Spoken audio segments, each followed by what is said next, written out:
बहुत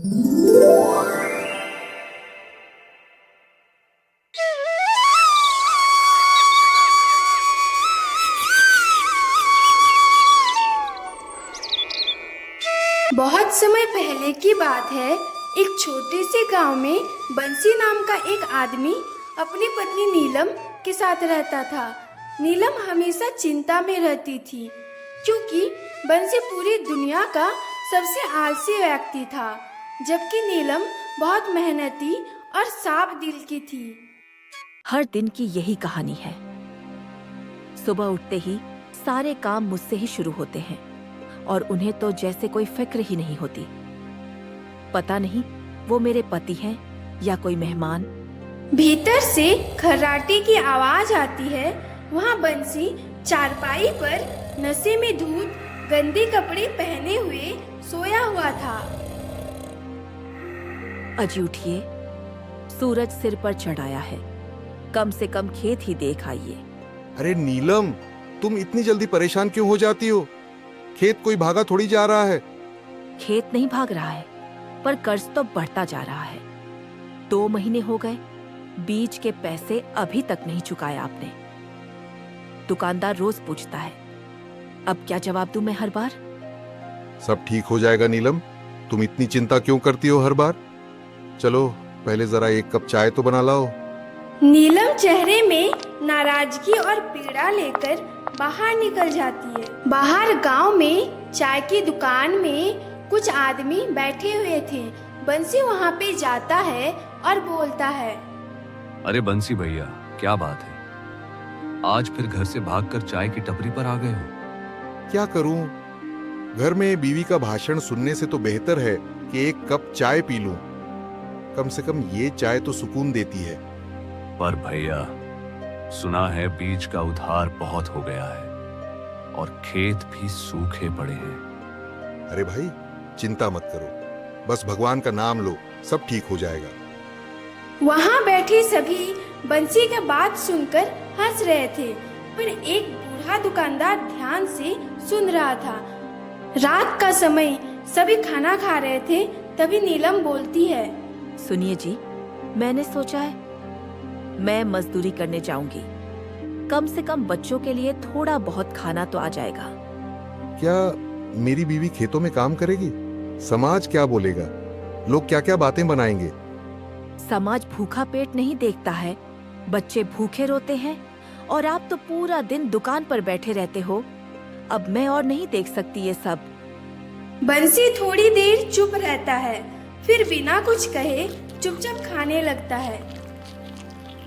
कुछ देर बाद सभी सो चुके थे। तभी नीलम अपने आप से बोली, क्या यही जीवन है? एक पत्नी होने का मतलब सिर्फ सहना है? मैं बंसी को बदल नहीं सकती, पर शायद मैं खुद को मजबूत तो बना सकती हूँ।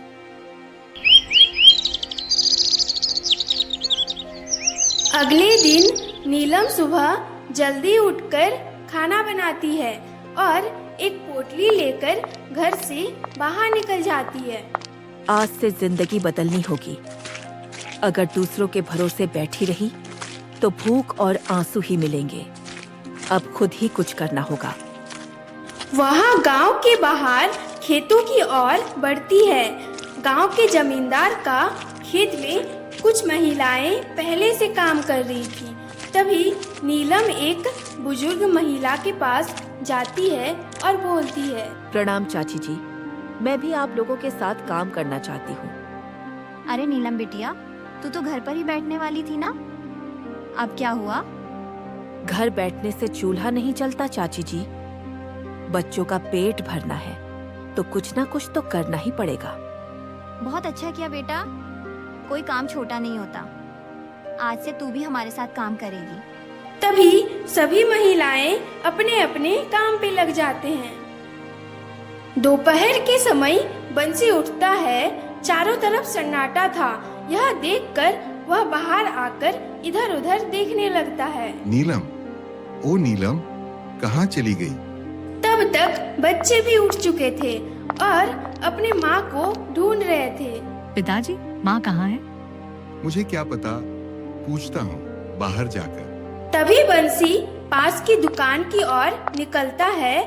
गांव की चाय की दुकान में बैठता है। पास के सभी लोग धीरे धीरे बात कर रहे थे।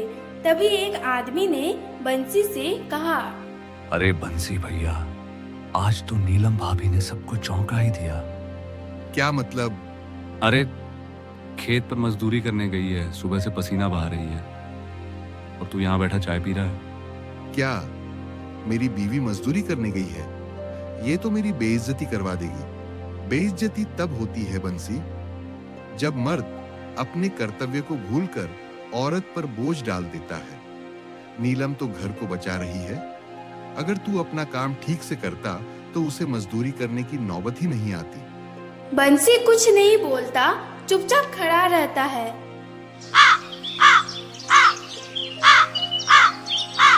शाम का समय नीलम थकी हुई हाथ में मेहनत की पहली कमाई लेकर घर आती है।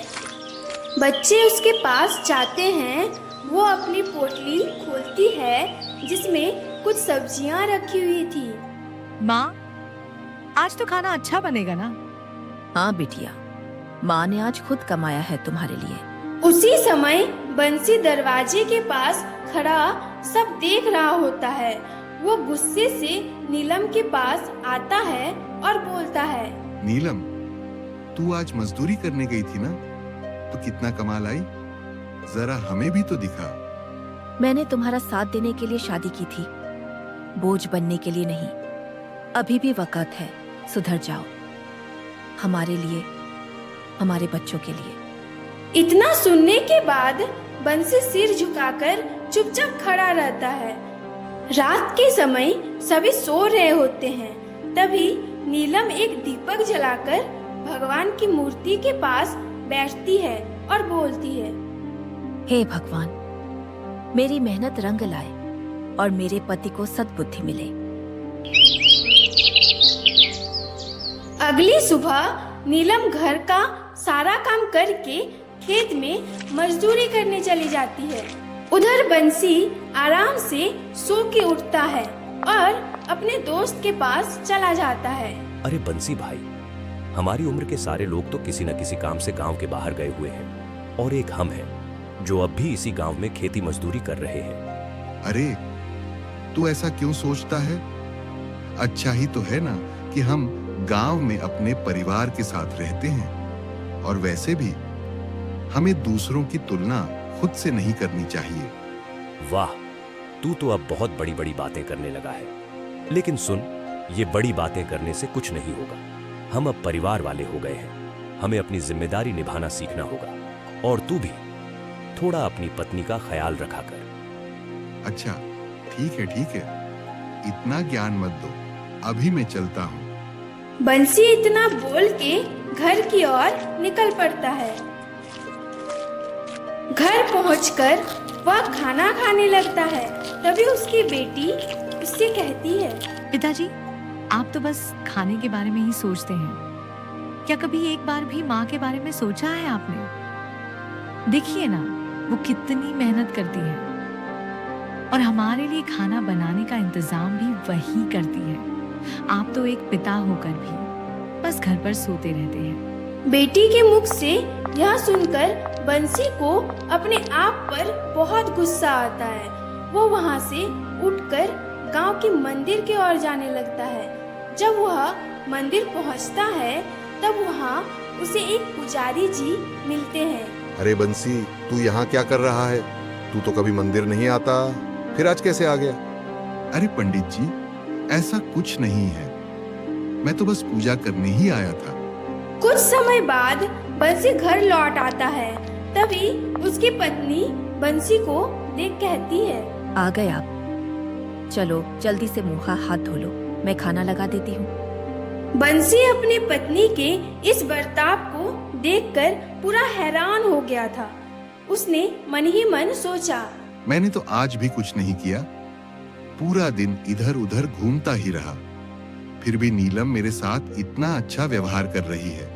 बंसी यही सब सोचकर अपने परिवार के साथ रात का खाना खाता है। अगली सुबह बंसी फिर से अपने दोस्त राहुल से मिलने जाता है। जब वह राहुल की दुकान पहुंचता है तब राहुल उससे पूछता है, अरे बंसी, आज तू इतनी सुबह ही आ गया? क्या हुआ?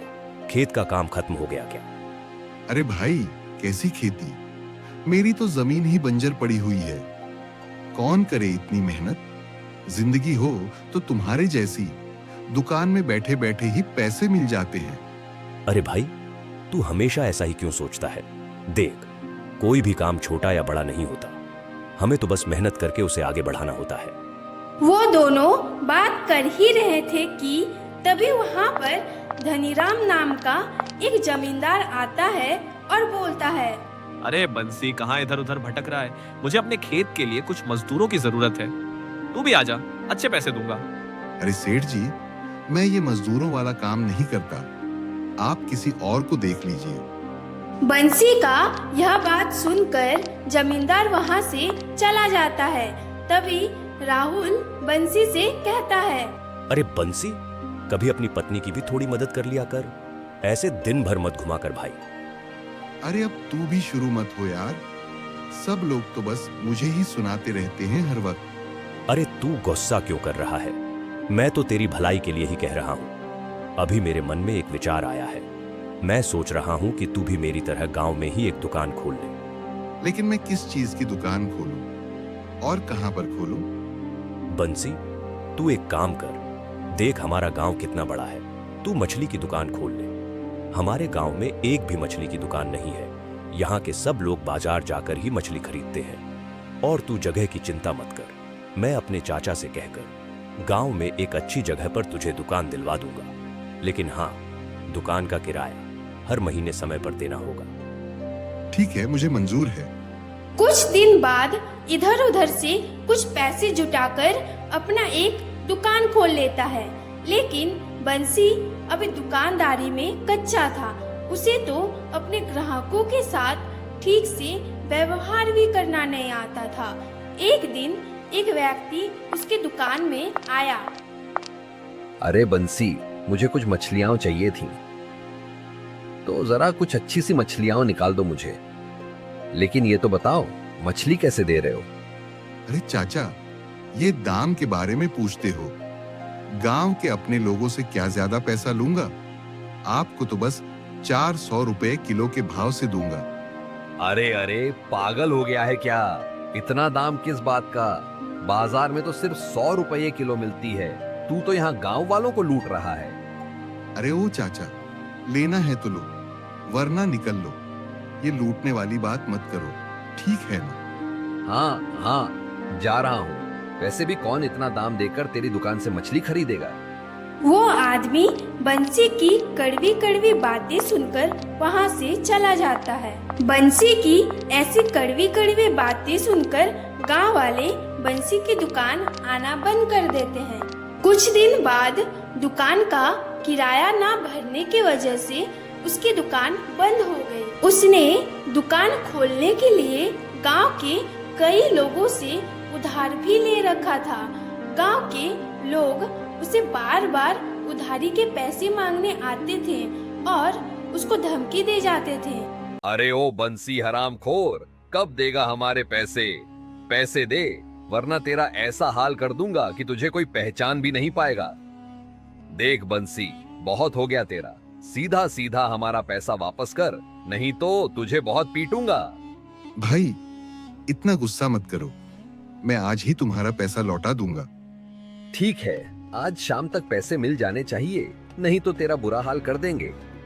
बंसी उन लोगों की बात सुनकर बहुत डर जाता है। तभी उसके मन में एक ख्याल आता है।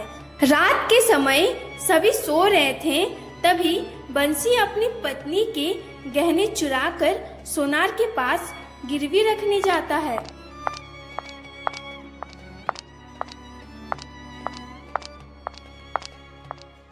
अरे चाचा, क्या इसे आप गिरवी रखकर मुझे कुछ पैसे दे सकते हो? मुझे पैसों की बहुत जरूरत है। ठीक है, पर समय से इसे छुड़ा लेना। बंसी सुबह को सारा उधारी चुकता कर देता है। ये लो तुम्हारा पैसा। अब दोबारा पैसे मांगने मत आना। हाँ हाँ, हमें कोई शौक नहीं है तुझसे पैसे मांगने का। हम तो अपना उधार का पैसा मांग रहे थे।